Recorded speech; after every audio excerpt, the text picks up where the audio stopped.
Queridas amigas, queridos amigos, que o Senhor seja conosco e nos envolva na sua proteção. Para nós é um motivo de grata satisfação estar aqui mais uma vez, de regresso a essa casa tão amada e abençoada, porque mourejando de vez em quando por aqui, pude perceber o espírito do cristianismo em pessoas muito dedicadas, muito queridas, na pessoa das pessoas envolvidas na sua direção e aqueles que trabalham em setores que não necessariamente abrem espaço para tanto destaque, mas que é essa aglomeração que faz com que a casa e a causa espírita se sustente em todos os setores do movimento espírita. Portanto, para mim é uma grande honra, é uma alegria sem tamanho estar aqui de volta para podermos aprender juntos nesse tema tão vasto, tão numeroso e tão cheio de desdobramento como é o nosso tema de hoje. Tentaremos fazer o nosso seminário de uma forma que seja mais agradável. Há alguns momentos que o tema merece considerações técnicas, análise um tanto aprofundada, com as suas conexões com a filosofia e com os ramos do conhecimento em geral. Tentaremos fazer o seminário com esse enfoque espírita de uma maneira suave, de uma maneira tranquila, abordando naturalmente os temas correspondentes, mas ao mesmo tempo aprofundando e não se mantendo na superficialidade. Faremos aí 3 momentos específicos de fala.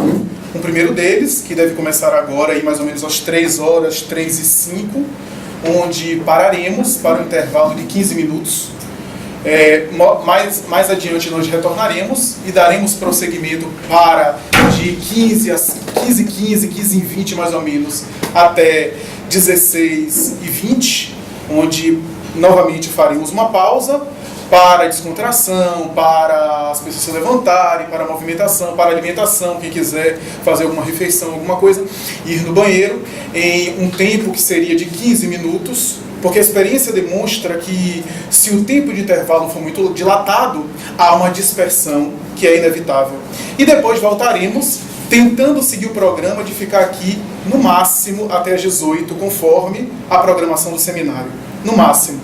Então, daremos prosseguimento a um terceiro momento, que deve também ser de 1 hora, e depois estamos aqui programando para reservar 30 minutos para as perguntas, as considerações, os aclaramentos, aquilo que não ficou bem entendido e que merece uma consideração maior, principalmente a respeito da temática, do tema que iremos abordar.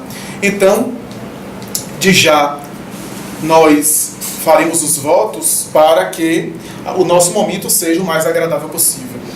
Dito isso, vamos iniciar. O orgulho, assevera o extraordinário codificador do Espiritismo, é o pai de muitos vícios e é a negação de muitas virtudes.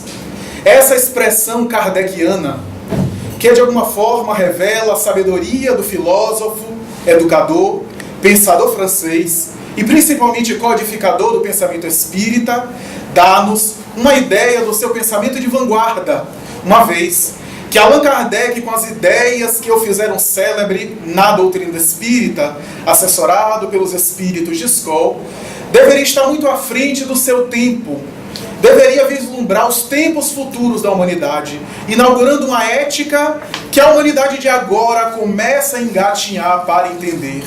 É assim que ele estabelece nessa frase uma síntese daquilo que seria o desafio do homem para consigo próprio. O orgulho é o pai de muitos vícios e a negação de muitas virtudes. O conceito de orgulho tem 2 acepções gerais, segundo os lexicógrafos, os especialistas na etimologia das palavras, graças aos quais se estabelece que o orgulho pode significar, em um patamar ou em um nível, o sentimento de dignidade pessoal que a criatura tem para consigo mesmo, de autoconfiança, de coragem para enfrentar as vicissitudes da vida, de altivez, de brio. Essa é a acepção primeira que nós encontramos, no geral, nos dicionários, nas enciclopédias. E o segundo conceito, que seria um conceito que ficaria ao longo dos tempos de maneira mais popular, de maneira mais acentuada e mais vulgarizada, seria o sentimento exagerado que o indivíduo atribui no valor em relação a si próprio. O orgulho, segundo os melhores compêndios das semânticas das palavras, estaria associado a essa soberba, à arrogância. Daí, tradicionalmente falando, esse conceito parece predominar na cultura popular e nos diálogos informais, uma vez que a ciência psicológica e a evolução da linguagem, na semiologia e nas várias disciplinas da comunicação, chega-se a concluir e a elaborar que a dignidade pessoal, o sentimento de autoconfiança, seria mais tarde trabalhado pelas ciências do comportamento, pelas ciências da comunicação, associando muito mais ao conceito de autoestima, tão trabalhado pela psicologia, pela psiquiatria e pela psicanálise, que deveria se dissociar do orgulho, que ficaria muito mais enraizado e muito mais arraigado pelo seu segundo conceito, etimologicamente falando. O orgulho, portanto, no sentido geral, seria divorciado desse primeiro conceito, que deveria se misturar ao longo dos tempos, porque muitas vezes a própria arrogância e a soberba foi confundida com o sentimento de autorrespeito, de dignidade, o que não tem nada a ver uma coisa com a outra. Mas por falta de informação e por ignorância pessoal, além de mecanismos muito específicos do próprio orgulho que tenta sabotar a criatura humana, aquilo que é considerado, aquilo que é orgulho e presunção, muitas vezes foi camuflado e travestido por uma autoestima, por uma dignidade, o que na verdade, se nós examinarmos de maneira peculiar, mesmo que de caráter perfunctório, mesmo de natureza superficial, chegaremos à conclusão que o orgulho, no sentido mais conhecido da palavra, não tem nada a ver com altivez, com coragem, com energia, com dignidade pessoal, muito menos com autoestima, conceitos que ficaram atrelados, repetimos, às ciências do comportamento. A grande verdade é que o orgulho está associado principalmente a essa palavra, soberba. A soberba parece ser um termo que predominou ao longo dos tempos, inclusive nas tradições religiosas de todos os tempos. É assim que a arrogância, que seria a manifestação exterior, de uma maneira geral, da soberba, o soberbo seria o sentimento, e a arrogância seria a forma como nós extrapolamos ou extravasamos esse sentimento em relação ao próximo, porque muitas vezes, ou quase que sempre, essas manifestações só aparecem no relacionamento com o outro, nas relações com o próximo, o que não quer dizer que o indivíduo não tenha esse sentimento consigo próprio no isolacionismo, no afastamento social, que muitas vezes esse movimento já é fruto do orgulho exacerbado, da soberba, da autofascinação que o indivíduo atribui a si mesmo. Está diretamente conectado à ostentação, a um mecanismo que, segundo os psicólogos contemporâneos, é um mecanismo de natureza exterior, sempre para fora, sempre como um mecanismo de compensação daquilo que o indivíduo vê à sua volta para se satisfazer num exibicionismo, numa ostentação. O orgulho sempre está associado a essa manifestação. Daí porque há um outro termo que ficou vinculado a ele chamado vaidade, quando o indivíduo muitas vezes atribui a sua imagem, ou considera a sua imagem muito importante, a ponto de correr atrás, ou valorizar, ou querer mecanismos em que a sua imagem não apenas é preservada, mas é superdimensionada. Daí porque a vaidade seria, em linhas gerais, embora a discordância de alguns autores, uma manifestação exterior do sentimento de orgulho.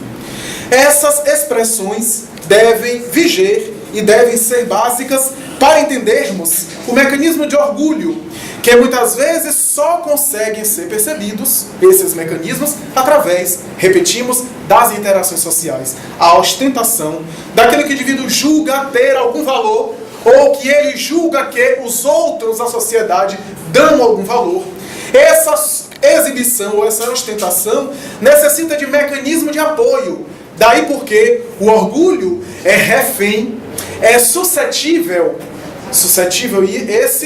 a um mecanismo de apoio, a uma reação, a um retorno social daquilo que ele engendra, daquilo que ele constrói. Daí porque o orgulhoso busca compensações naquilo que muitas vezes ele exibe, que ele apresenta. Normalmente, o orgulho está associado a uma grande susceptibilidade. De maneira geral, parece que o indivíduo é muito forte, autônomo, passa chamando atenção pela sua postura, a ponto de alguns psicólogos do comportamento dizerem que, pelas expressões e linguagem corporal, podemos perceber o indivíduo com uma dose de orgulho na forma como ele se coloca em relação ao mundo. As expressões dos ombros para trás, do tórax quase sempre excessivamente para frente, demonstrando uma linguagem corporal que seria associada historicamente à soberba, à arrogância. E daí porque esse mecanismo de apoio é, na verdade, segundo aí dos psicólogos em geral, o seu mecanismo de fragilidade. Porque em função disso ele fica refém do aplauso, da compensação, da atenção alheia, de um feedback, de um retorno para que ele se sinta bem. E compensado, do contrário, ele reage quase sempre de maneira agressiva, de maneira intempestiva, porque ainda, em função do orgulho, não aceita a negativa, não aceita uma avaliação crítica, uma avaliação negativa, não aceita ser desconsiderado, ser humilhado, porque se sente humilhado, não aceita um não, uma negativa, a ponto de achar, considerar ou realmente ser, porque em face do seu sentimento exacerbado, muitas vezes ele interpreta como rejeição, ou como negação, ou como agressão, uma coisa que não tinha essa finalidade, uma movimentação ou uma ação do outro, que não era essa a intenção, mas que ele toma como mecanismo de agressividade, de rejeição. O orgulho, portanto, tem vários mecanismos. Mecanismos esses que chamam a atenção e chamaram a atenção do passado. Repetindo, as tradições religiosas do passado, conforme dissemos, sempre tiveram no orgulho um sentimento importante para entender a criatura humana. Principalmente nas religiões que se derivaram do pensamento cristão primitivo, particularmente na Idade Média, em que o sentimento de orgulho foi associado a um dos 7 pecados capitais. No século XIII, São Tomás de Aquino vai fazer considerações específicas por esses 7 pecados originais ou capitais da Igreja Católica Apostólica Romana, estabelecendo, inclusive, graças à fascinação que ele tinha sobre esse tema, que o orgulho, o sentimento de orgulho, deve merecer um capítulo especial da religião, no caso que ele falava, da religião católica, porque, segundo as suas palavras, ele parece ser um pecado à parte, parece ser um pecado, estou repetindo as palavras do pensamento católico e de Tomás de Aquino, um pecado que parece transcender os outros pecados, porque, ainda segundo nas palavras do grande teólogo, que tanto tentou racionalizar o pensamento apostólico romano da Idade Média, segundo ele, na soberba, no orgulho, nós temos um componente coletivo de todos os pecados. Vai dizer ele que todos os outros pecados que a teologia medieval estabeleceu, sempre há por detrás um componente do orgulho, da soberba, e ele faz considerações. A luxúria é o sentimento de que, derivado do orgulho pessoal, da soberba, e por isso se permitir o prazer exacerbado em relação a si mesmo. E assim por diante. A agressividade, a cólera, a importância demasiada que se dá a si mesmo, por detrás, há sempre um componente. Houve uma divergência entre teólogos ao longo dos tempos, alguns associando vaidade e orgulho como sendo a mesma coisa. Tomás de Aquino procurava diferenciar essas duas expressões, dizendo que uma coisa era diferente da outra, embora a vaidade parecia essa manifestação, ou tinha um componente, mas o orgulho para ele seria um sentimento muito mais complexo, de uma soberba, difícil inclusive de examinar, porque lidamos com elementos muito abstratos, enquanto outros pecados, ainda repetindo a expressão da Idade Média, os outros pecados têm uma correlação direta com comportamentos objetivos, a luxúria, o sexo, a gula, a agressividade e assim por diante. O sentimento do orgulho é algo muito mais abstrato, que não tem um exemplo específico na conduta social, mas pode ter vários exemplos a depender do contexto. Então parece ser muito mais um sentimento do que um comportamento, ser muito mais uma tendência do que uma expressão. Claro que também as expressões comportamentais revelam tendências, mas estamos diante de algo muito mais abstrato e muito mais difícil.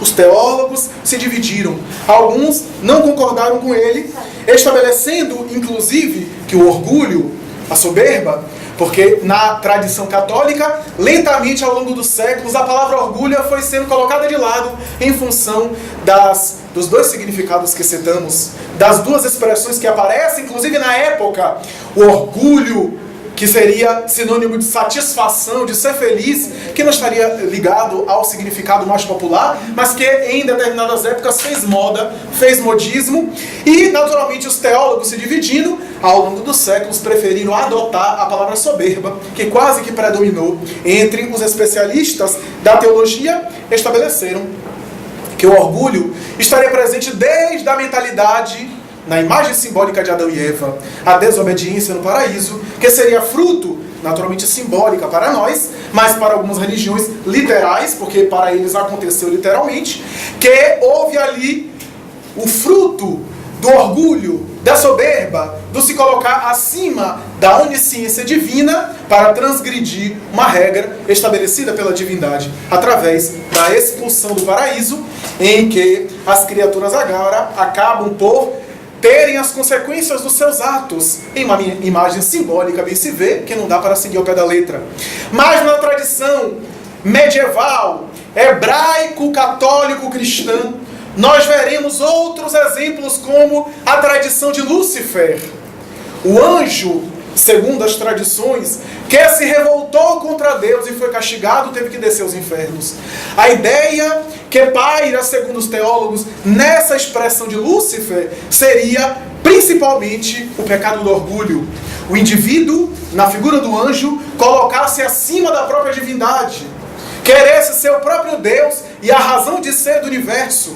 É, portanto, um símbolo para todos nós, criaturas humanas, que temos determinadas manifestações luciferinas, determinadas tendências luciferinas. Aliás, o nome é muito bonito, porque o termo Lúcifer é o iluminado, é a tradução, segundo os melhores escritores e teólogos, do latim para o português. Lux, a partícula, é luz. Daí, na Bíblia, fiat lux, faça-se a luz. E Cifer é aquele que carrega. Então aquele que carrega a luz, aquele que é iluminado. Veja que nome lindo, imagine botar o nome do nosso filho, Lúcifer.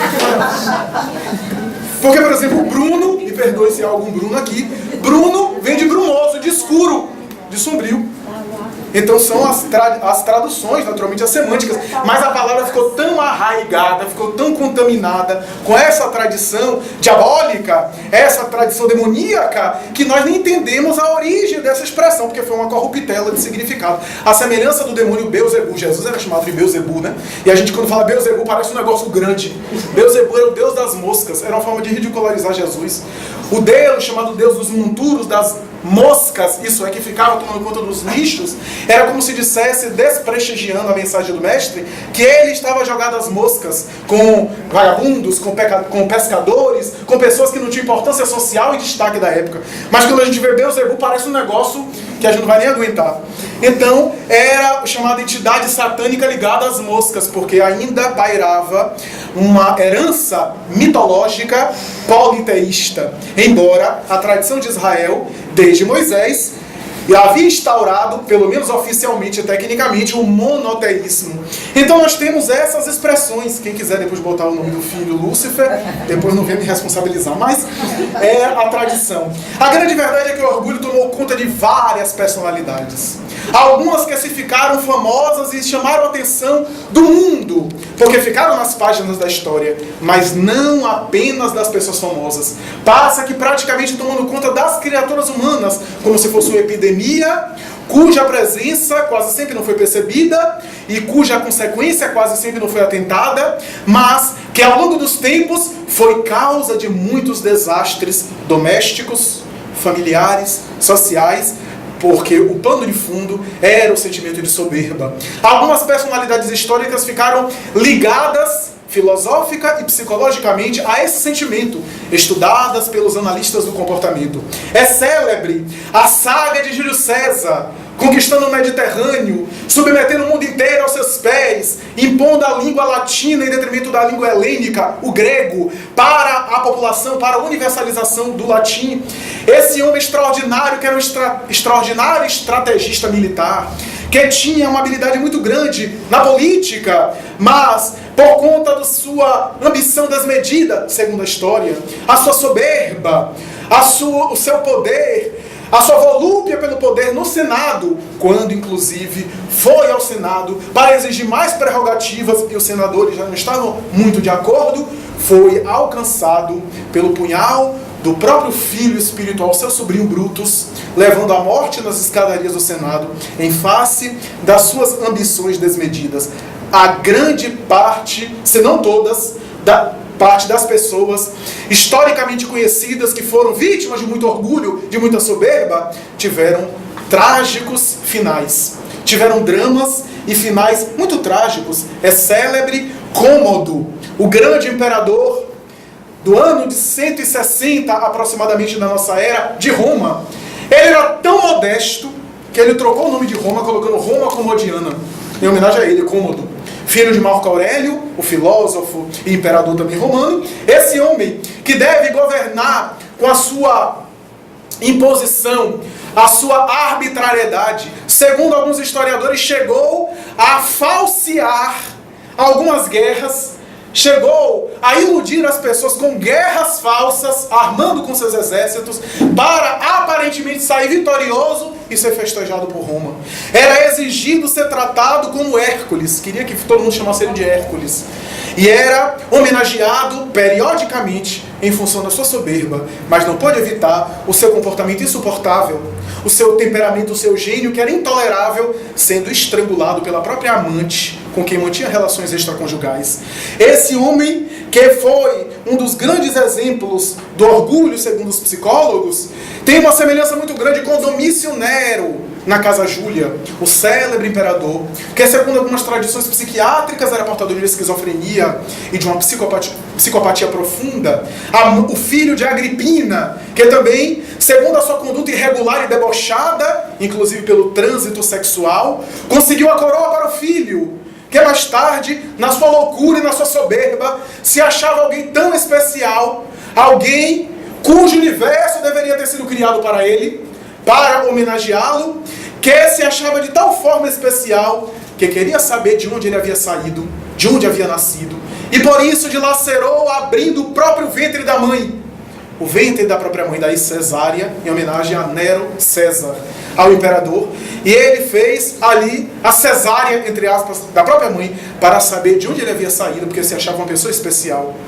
Também assassinou a sua esposa, Otaviana, a pontapés, estava grávida, para demonstrar a sua fascinação, a sua autofascinação, o seu poderio, a sua loucura, mas não pôde escapar de uma morte dolorosa, vítima de um desespero cruel.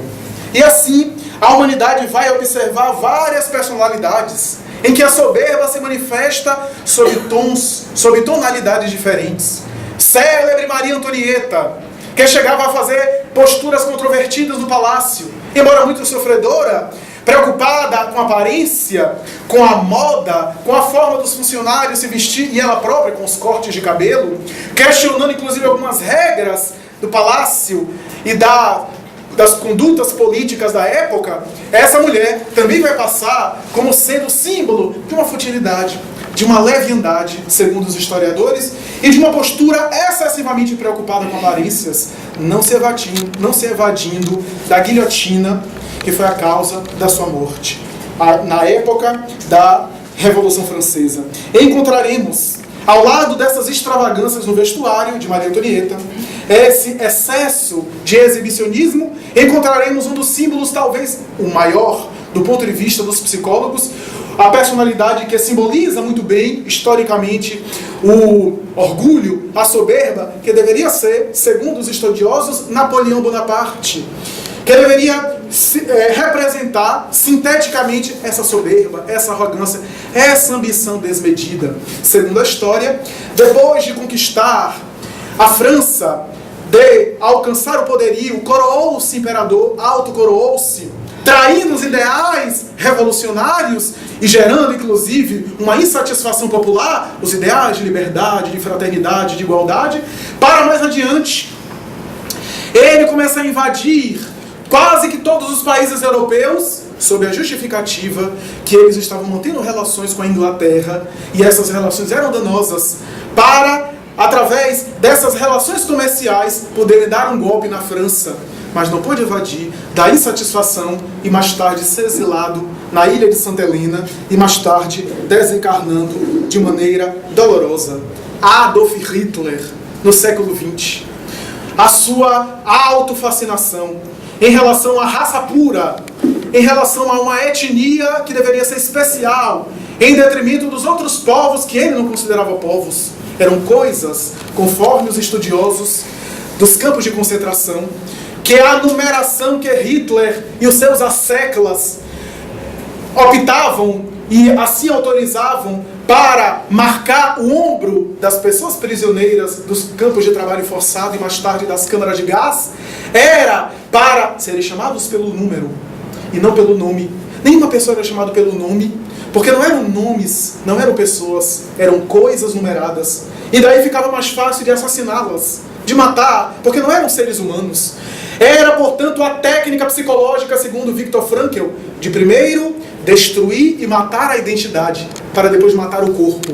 Matar primeiro a psicologia, anular a psicologia do indivíduo, a identidade social, para mais tarde anular o corpo físico também, pela destruição, pela morte. Hitler, na sua fascinação, inclusive utilizando elementos da cultura germânica, como Nietzsche, como Wagner, na música de concerto, e outros, para ser propaganda daquele que deveria ser o super-homem sonhado por Nietzsche, que deveria ser o super-homem, ou seja, uma super-raça que deveria predominar em detrimento das outras manifestações humanas, utilizando-se de argumentos aparentemente filosóficos e culturais para defender o seu ponto de vista, que o alemão era um ser especial. E esse narcisismo, essa autofascinação, essa soberba desmedida, que fizeram com que ele fosse a representação de uma destruição em massa, graças a esse orgulho exacerbado que ele desencadeava na juventude que o assistia e o acompanhava, porque sozinho não conseguiria fazer nada, senão catalisando as suas atenções com o poder de convencimento que ele tinha, a oratória inflamada, a retórica sofisticada, que conseguia catalisar as atenções, principalmente da juventude nazista alemã, que deveria levar como arma para a destruição em massa. E assim por diante. Marco Antônio e Cleópatra, que pelo sentimento de soberba, de orgulho, ao lado de Hitler, todos eles acabaram no suicídio covarde. Ele, Marco Antônio e Cleópatra, em função da perda da guerra por Otaviano, diante de Otaviano, cujo exército era mais forte, e assim por diante. Mas sem nos alongarmos muito, porque seria aqui fastidioso e quase impossível, se não impossível, citar todas as personalidades associadas ao sentimento de orgulho que parece quase que presente, universalmente falando. Não podemos deixar de citar 3 personalidades que estiveram próximo daquele que deveria ser o símbolo e a antítese do orgulho. Isso é, a ausência total de orgulho. Anás, Caifás e Pilatos. 3 personalidades que estiveram próximos ao homem de Nazaré, ao príncipe da paz, que viram a luz irradiar-se dele de tal forma, luz no sentido da sua postura moral, não de fenômenos miraculosos, mas da sua postura, do seu comportamento que incomodava o orgulho, porque o orgulho se sente humilhado diante da virtude que não tem. O orgulho se sente incomodado. O indivíduo que é honrado, que é dedicado, agride o orgulho daquele que não é. É assim na nossa vida social. É assim. Quem de nós não tem uma vida de trabalho, por exemplo, repartição pública é uma maravilha, então a gente faz a coisa certa e incomoda o outro que não faz. Como se nós queremos agredir necessariamente ninguém, não queremos fazer a nossa parte, mas a nossa postura dedicada agride o outro que passa a chamar a atenção porque não faz. Então, é o orgulho pela mediocridade, O indivíduo se sente inferior e quer puxar o outro para baixo na sua linha. E foi assim que aconteceu com o homem de Nazaré, sem conseguir esses ascéclas, esses perversos, colocarem-no em uma situação de baixo calibre, de baixa moral. Primeiro Anás, que esteve diante de Jesus, que incomodado com a paz daquele homem algemado, que já deveria ter sido espancado, ou pelo menos agredido, mesmo que de maneira superficial, porque não estavam diante da autoridade israelita, e com medo, passando nas ruas, de ver alguma autoridade romana que poderia questionar aquela arbitrariedade sem nenhum impositivo legal, levaram-no às pressas àquele sumo sacerdote, que ao olhá-lo, de maneira embaraçada, não sabia o que fazer, e começou a tentar ridicularizar aquele homem que se mantinha em silêncio. Porque o que é que ele poderia falar para que o outro entendesse? Que estava a milênios de distância de compreensão. Até que em determinado momento, insistindo para que ele falasse, perguntando se ele realmente curava, se ele realmente fazia o que ele, Anás, havia ouvido a respeito daquele homem, Jesus, conforme está nos evangelhos, olha para o sumo sacerdote. Eu imagino a cena, amarrado sobre uma multidão revoltada, e ele a sós olha para o sumo sacerdote e diz: não pergunta a mim, pergunta àqueles que estão na rua e que conviveram comigo. Em outras palavras, ele queria dizer: advogar em causa própria é sempre motivo de desconfiança. Você quer que eu me defenda? Alguém que defende a si mesmo é sempre visto com certa desconfiança, porque pode pecar pela arbitrariedade, pela parcialidade. Não dá para ser imparcial, porque muitas vezes há um sentimento, embora ele pudesse ser imparcial, porque estava despido do orgulho, estava acima do ego, mas ao invés disso ele diz: não perguntas a mim, porque ninguém é bom juiz em causa própria. Pergunta àqueles que estiveram comigo, porque eu não falei às escondidas. Eu curei, eu falei e estive nas ruas com todas as pessoas que me viram. Anás ficou desmontado com esse argumento. A pequenez moral do orgulho se sentiu agredida de tal forma que as pessoas, eu imagino que ficaram tão constrangidas que o soldado, querendo de alguma forma apresentar serviço para o seu amo, deu uma bofetada no homem amarrado, no homem algemado, que era uma forma de prestar um serviço e de alguma forma contê-lo, colocá-lo no seu lugar. É a reação do orgulho pela violência. E o Evangelho diz que Jesus olha para o soldado e desmonta ele também. Por que você me bateu? Se eu falei aqui alguma coisa errada, corrige meu erro. Mas se eu não falei nada, por que me bateste? Então ambos ficaram constrangidos, e Anás então envia-o ao seu sogro, Caifás, porque um tinha vinculação familiar com o outro. E Caifás também ficou embaraçado com aquele homem, tentou ridicularizá-lo. Leva-o a Pilatos. E Pilatos recebe aquele homem em paz e também fica embaraçado com a conduta dele. Ele não estava acostumado com um réu, com alguém julgado daquela forma, que se mantinha tão tranquilo, que se mantinha tão em paz, que nem chegava a abrir a boca para se defender.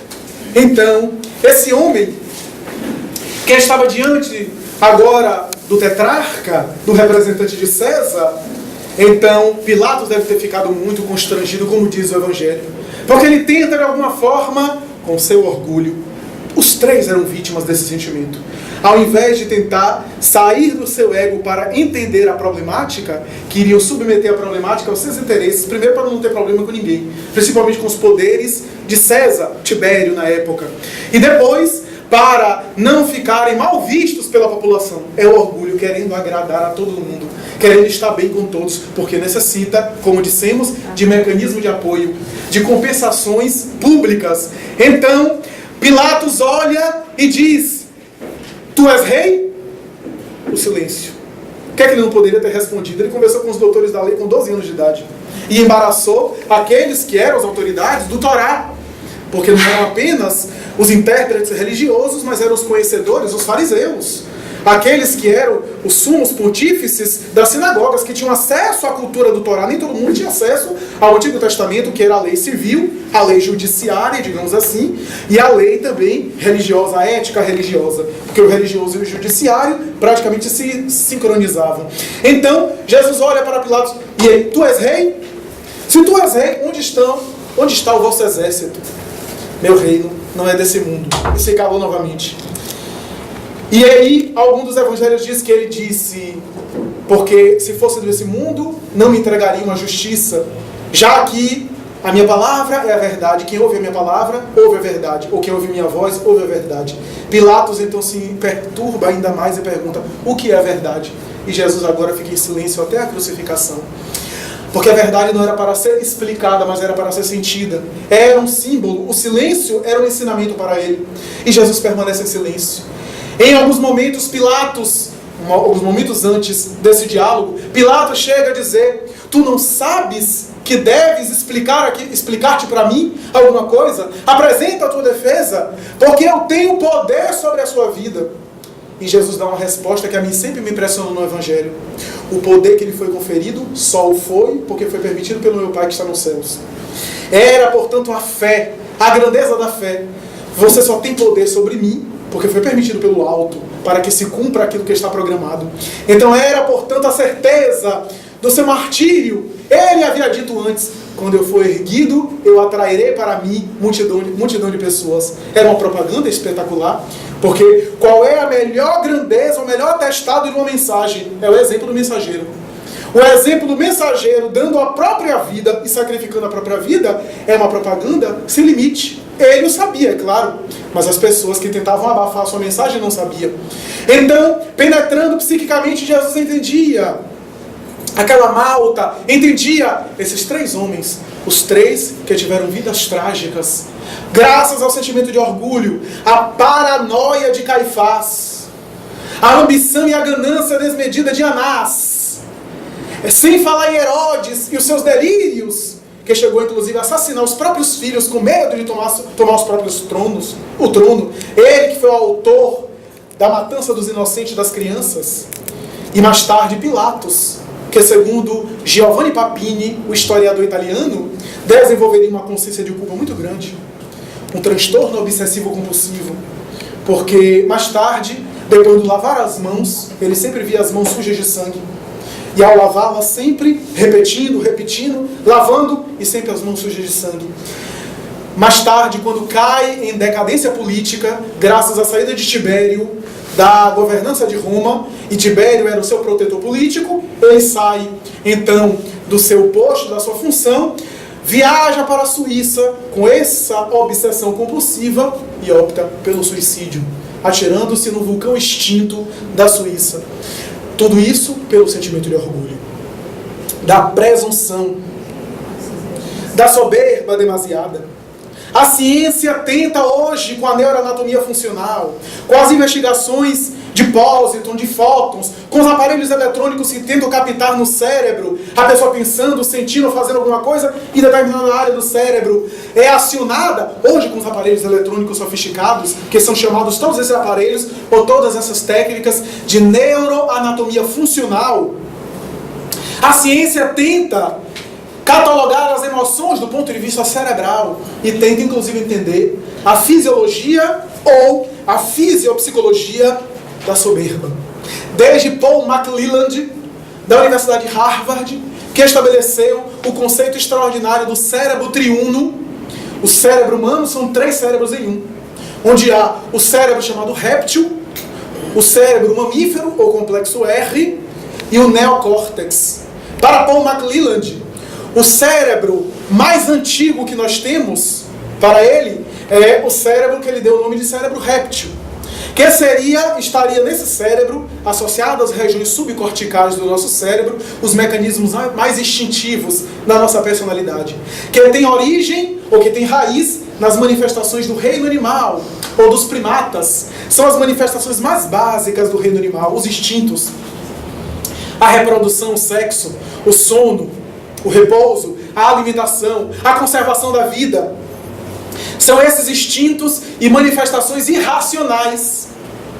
O complexo R, o cérebro mamífero, estaria ali responsável pelas manifestações instintivas superiores, que estariam associadas aos mamíferos superiores, principalmente o macaco rhesus, o chimpanzé e mais tarde o Pithecanthropus erectus, o homem de Neandertal, o homem primitivo, que tem alguns comportamentos ainda não totalmente racionais, mas que se aproximam da futura razão, lampejos, digamos assim, da futura razão. O espírito André Luiz, na obra monumental Evolução em Dois Mundos, vai dizer que o macaco, o cavalo, o gato, o cão e alguns animais que têm um repertório de comportamento mais sofisticado e mais desenvolvido, que se aproxima da escala hominal, tem aquilo que ele chama de ideias fragmentos. Pensamentos fragmentos. Não é um pensamento humano, já um pensamento unificado, mas são lampejos da futura razão humana. Então, o macaco rhesus, por exemplo, que tem uma organização social parecida com a do humano, que tem relações, interações sociais que se aproximam com os seres humanos, esses mecanismos de territorialidade, de espaço, de socialização, de conseguir perceber o outro, que seriam dos mamíferos superiores, estariam associados a esse cérebro, que seria um cérebro mais novo. Enquanto o primeiro deveria ter milhões de anos, o segundo deveria ter mais ou menos 200 mil anos, segundo Paul McClelland. E o terceiro cérebro, o cérebro mais recente, seria o neocórtex. Neo de novo, novo córtex. Seria o cérebro associado às manifestações mais nobres do ser humano.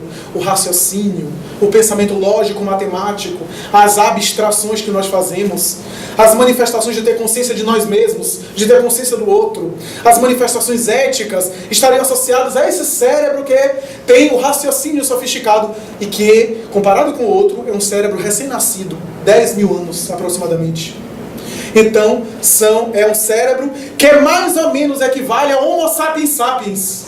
Ao aparecimento do Homo sapiens sapiens, que é o aparecimento do neocórtex, do novo córtex. Paul McClelland tenta examinar essa estrutura para abrir espaço a pesquisadores das várias áreas, especialmente da Universidade de Colômbia, a Universidade British de Colômbia, que examina o córtex de primatas em manifestações que seriam próximos da soberba. Por exemplo, um primata macho alfa na organização social dos macacos, aquele que predomina em algumas posturas que seriam de domínio, e o córtex dos primatas que são acionados.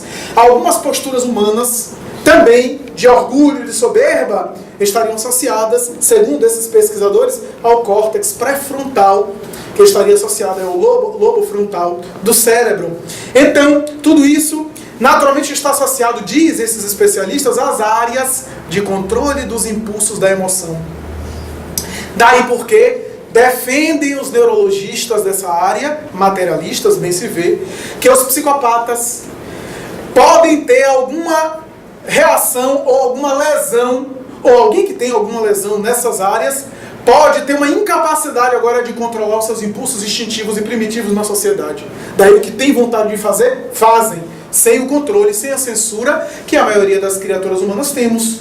Quando temos uma tendência negativa, temos uma tentação de fazer algo, mas sabemos que não devemos ou não podemos, então nós reprimimos. Então, esses estudiosos defendem essa manifestação, a ponto de dizer que há reação física a determinadas ameaças de animais que seriam muito próximas desse lobo frontal. Os animais, quando se sentem ameaçados fisicamente e reagem de uma forma específica, acionariam as mesmas áreas.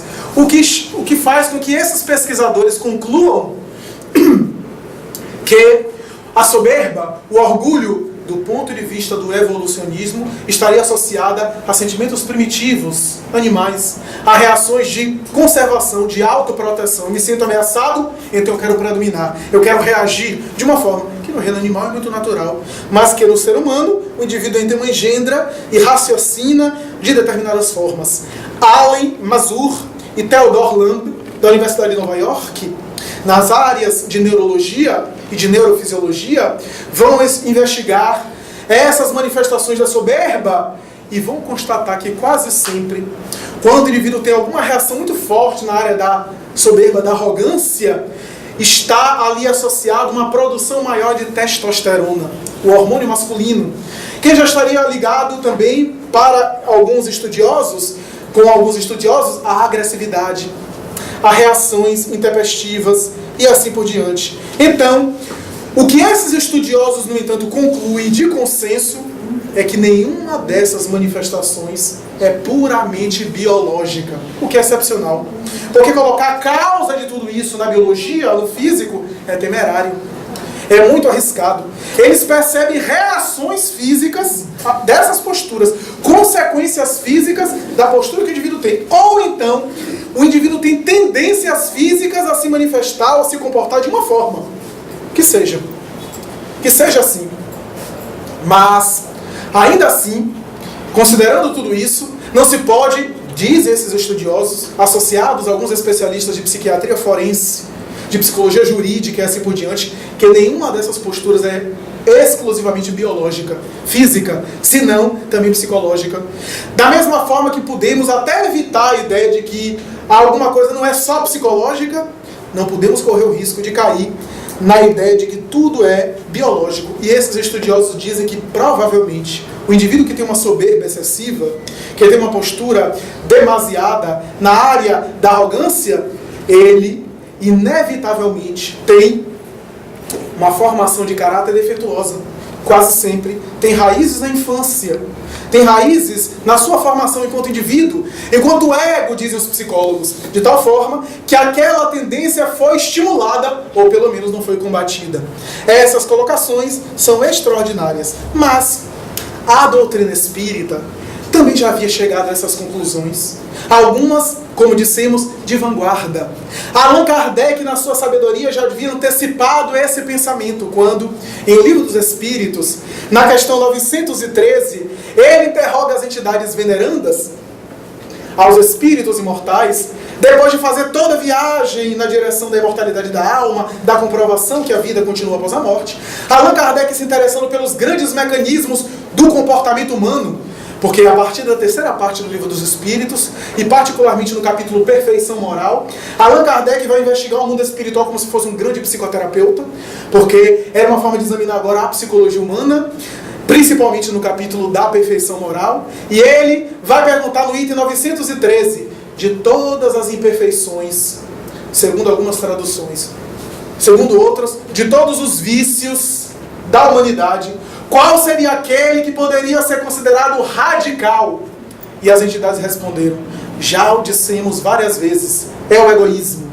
E as entidades fazem uma espécie de análise sobre o egoísmo, que estaria ali por detrás de todas as tragédias humanas, de todas as manifestações agressivas e defeituosas da sociedade ao comportamento de egoísmo, ou sentimento egoísta. De tal forma que os espíritos fazem considerações a respeito disso, dizendo que o egoísmo está associado à fixação, à ligação que o espírito, o ser espiritual, tem com a matéria, com as coisas desse mundo.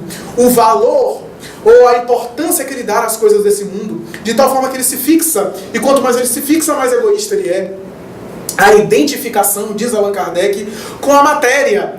Daí porque ele faz outras considerações, e na 917, o espírito Fenelon, respondendo à questão que Allan Kardec propõe, dizendo como se destruir o egoísmo, como fazer, e os espíritos respondem dizendo que é necessário atacar o mal pela raiz, é necessário combater o egoísmo de maneira muito esmiuçada, é necessário fazer como se fazem os médicos em relação a determinadas doenças, ir às causas do egoísmo. Da mesma forma que se faz em relação à higiene e às causas do fator patológico, bacteriológico e assim por diante. Da mesma forma é necessário estudar, dizem os espíritos, as manifestações do egoísmo para entender e assim poder eliminar pela causa, para que o indivíduo não tenha apenas felicidade consigo, mas até paz na sociedade. Que texto extraordinário! Que texto que seria para o futuro, para hoje, para os dias atuais. Porque graças ao egoísmo a gente nem vive em paz com os outros. A violência urbana está aí para mostrar isso. Porque tudo isso é fruto de um sentimento egoísta, de uma coisa coletiva, porque aqueles que também são excluídos, ou porque não foram educados, não receberam formação adequada, ou porque foram excluídos daquilo que eles tinham direito, vão querer tomar pela força aquilo que deveriam receber de maneira natural. Ah, um pivete, um ladrão, é um marginal. Se a gente não tomar cuidado com os nossos filhos, que são muito bem colocados, eles viram pivetes iguais. Imaginemos esses que estão por aí. Não estamos concordando com nenhum crime, mas analisando a situação de uma maneira geral.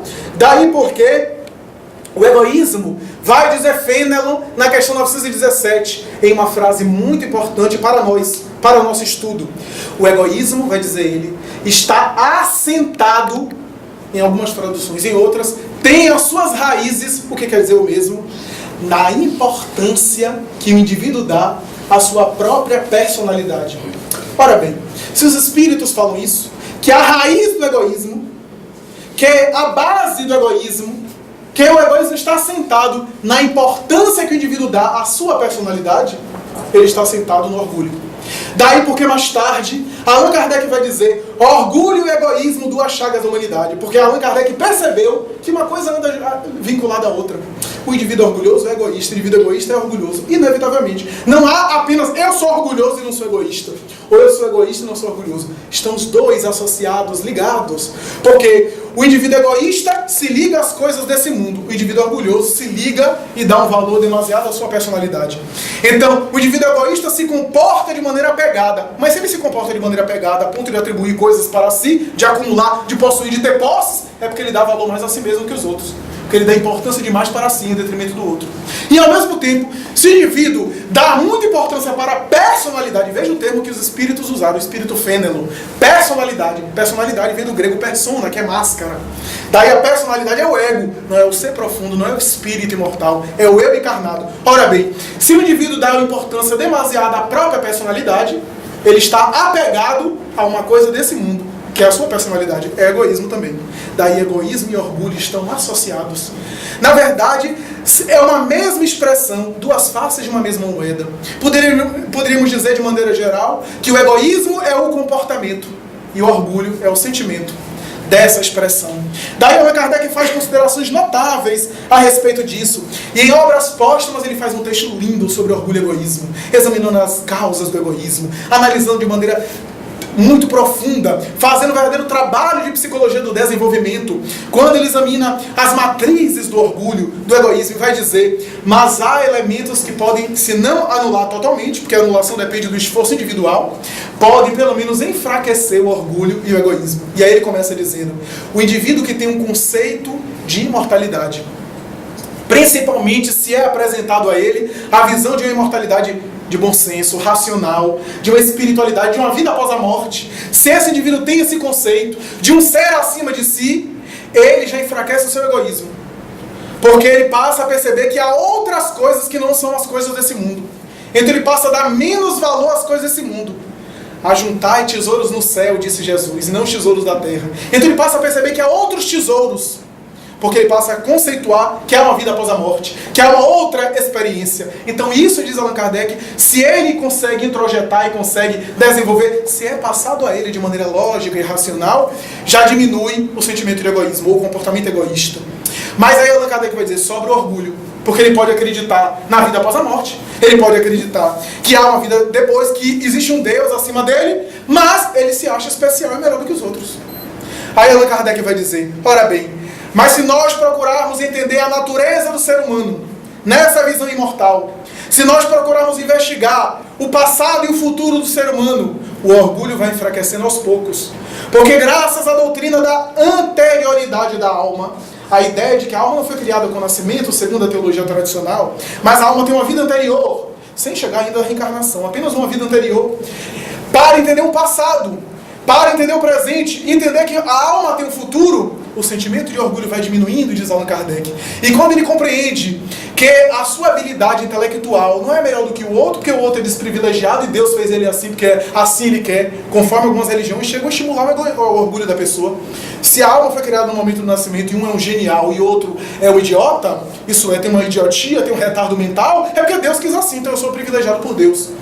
Aí Allan Kardec vai dizer, mas compreendendo o seu passado e percebendo que a sua condição social, a sua condição financeira, a sua condição de qualquer situação, a sua saúde física, a sua beleza ou feiura e assim por diante, são experiências suas e algumas características são conquistas que ele teve ao longo das encarnações.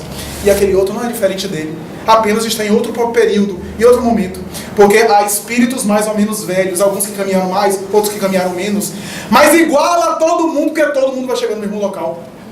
Da mesma forma que nós não nos sentimos humilhados por aqueles que estão na frente, se não seguimos até o exemplo para chegar lá, também não sentimos a soberba e o orgulho por aqueles que estão de trás, porque ele não é pobre, ou não é um portador de uma etnia que no passado era visto com preconceito, a raça X ou Y como sendo inferior, senão como sendo alguém vivenciando aquela experiência. E eu vou ter a mesma experiência que ele, eu já tive. É a lei da reencarnação. Portanto, do ponto de vista da eternidade, diz Allan Kardec, iguala a todo mundo no mesmo origem e no mesmo fim. O meio depende do desenvolvimento do indivíduo, do esforço pessoal. Daí enfraquece muito o orgulho. E Allan Kardec vai dizer, por isso o Espiritismo combate o orgulho e o egoísmo só apenas nos conceitos. E o materialismo estimula essas duas negações da humanidade. Não estou dizendo que não há materialistas que são homens de bem. Não há materialistas que são pessoas honradas. Mas, no geral, a filosofia materialista, porque dá importância apenas à vida única, material, gera o sentimento egoísta, estimula o orgulho e o egoísmo. E Allan Kardec vai mais além. Vai dizer que o materialismo é o verdadeiro adversário, enquanto filosofia, do espiritismo, e que o orgulho gera a incredulidade. Por quê? Porque o orgulhoso não admite nada acima de si mesmo. Então ele admite, ele se submeter que há algo maior, que há um ser supremo acima de todas as coisas, então é demais para ele. Daí Jesus estabelecer, graças te dou, Senhor, por esconder ou por ocultar esses mistérios aos sábios, aos prudentes, e revelar aos simples, aos sábios e aos prudentes, e aos simples e pequeninos, ou simples e humildes, a depender da tradução. Na verdade, Deus não ocultou, porque seria uma desgraça. Seria um negócio meio que preconceituoso. Eu vou ocultar dos intelectuais, ou vou ocultar dos entendidos, e vou revelar só para esses. Seria uma parcialidade. Na verdade, Jesus quis dizer que daria graças, porque aqueles que são orgulhosos por estarem cheios do ego, não compreendem esses mistérios que Jesus fala. Quais são os mistérios que Jesus está falando? Esse mistério da imortalidade, da vida espiritual. Os conceitos espirituais que ele vira muito materializado, muito egoístico, muito orgulhoso, muito narcisista, não consegue admitir, porque está concentrado nesse mundo. Então Jesus dava graças não porque Deus proibia de ser revelado àqueles, mas porque o próprio indivíduo se cegava. Como diz Allan Kardec em outra passagem, o orgulho cega a visão do indivíduo. O orgulhoso fica cego, daí os cegos que não querem ver, conforme a expressão do Evangelho. E para concluir esse nosso primeiro momento, sempre me recordo do prêmio Nobel e fisiologista francês Charles Richer. Esse homem admirável, que tanto fez pela fisiologia e pela medicina, foi prêmio Nobel de Medicina do ano de 1913. Esse homem fantástico, que pesquisou tanto a fisiologia, que estruturou inclusive trabalhos de fisiologia fantásticos, e se interessou pela mediunidade, se interessou pelos fenômenos paranormais, e começou a investigar. Inclusive, de tanto investigar, ele admitiu um sexto sentido. Mas ele diz que esse sexto sentido é tudo a mente humana que provoca. Investigou exaustivamente. Chegava a fazer espetáculos, entre aspas, de materialização numa sala como essa, onde só ele tinha chave, porta metálica, colocava talco no chão. A médium amarrada em uma cadeira, totalmente amarrada ali, presa naquela cadeira para que ela não pudesse, num espetáculo de ilusionismo, se retirar ali, mas deixando as marcas do pé no chão. O espírito aparecia do outro lado e flutuava no ar, sem tocar no chão, conversava com ele, ele olhava para o espírito, dialogava, ele tentava alguma coisa, abraçava, chegou a pedir a pulsação do espírito, e parecia um ser humano. Chegou a pedir para o espírito soprar água de barita pura, uma substância incolor que com gás carbônico que sai do pulmão humano se transforma em branco leitosa. O espírito Beniboa, materializado pela médium Eva Corriere, Marthe Berrot, soprou e a substância se tornou branco leitosa. Ele chegou a suspeitar que ele estava alucinando. A alucinação do pesquisador. Tirou fotografia com aquelas fotografias antigas, aquelas máquinas com a chapa, e o espírito saiu na foto, abraçado com ele. Ele dialogou, ele fez experiências, chegou a cortar cabelo do espírito, examinar no microscópio, era um cabelo diferente da médium.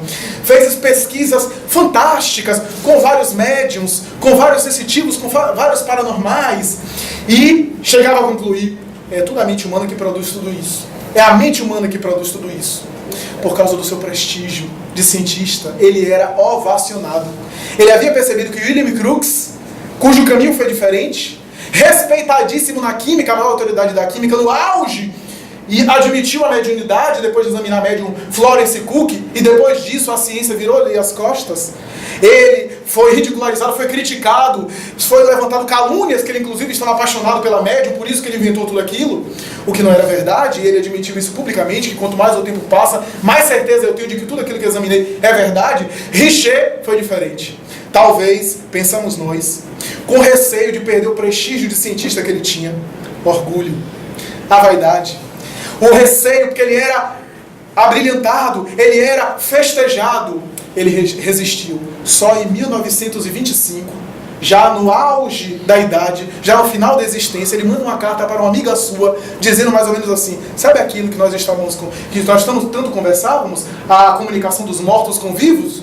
Eu tenho chegado à conclusão que pode ser verdade. Nós já estávamos no final da existência. Essa declaração não é considerada pelos cientistas, pelos historiadores da medicina, pelos estudiosos da história da medicina, e caiu no esquecimento.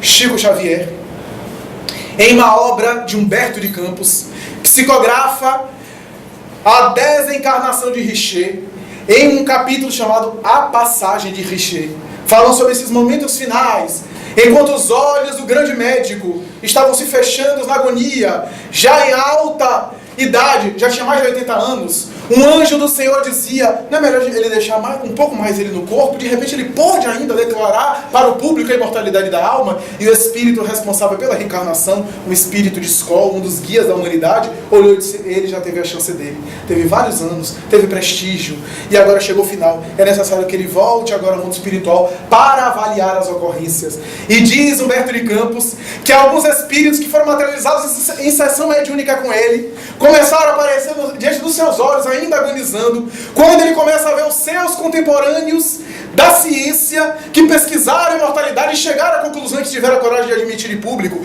Visualiza Leon Denis, Camille Flammarion, o seu amigo astrônomo francês, Gabriel Delany, o engenheiro, o cientista, começa a vislumbrar algumas entidades que vêm recebê-lo, abre os braços. E o orgulho dele só fazia ele ficar pior no mundo espiritual agora. Porque Humberto de Campos diz que ele ficou tão ferido no orgulho e ao mesmo tempo teve uma crise de consciência de culpa que deprimiu profundamente. Diz Humberto de Campos que ele entrou no mundo espiritual com um grande conflito de consciência. O orgulho, o sentimento de soberba. Vamos agora dar um intervalo suíço ou no baiano de 15 minutos.